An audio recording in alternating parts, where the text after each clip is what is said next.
I suppose that the major issue and the major change has been the fact that this is a short-term 19-month agreement, whereas the previous one was a permanent arrangement.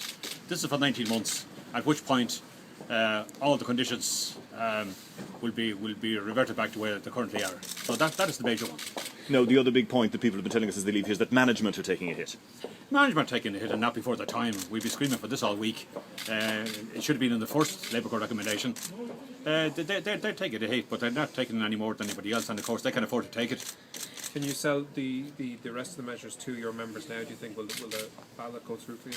No, that's a good question. I wouldn't be 100% sure. There are significant improvements in it, but will it be good enough to get it over the line? Now that remains to be seen, because there are still issues there that are not that won't be acceptable to some of our members.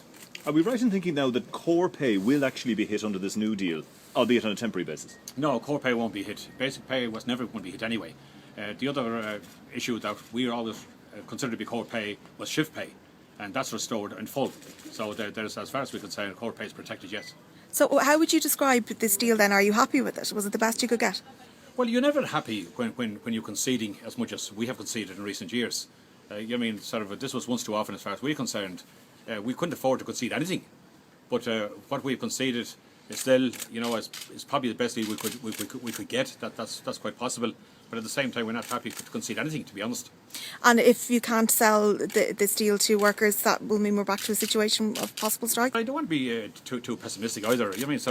Our people know quite well the finances state of the company, and they know the difficulties. But there again, they themselves have major difficulties. So that'll be taken into consideration. Can they afford to concede any more? Most of them can't.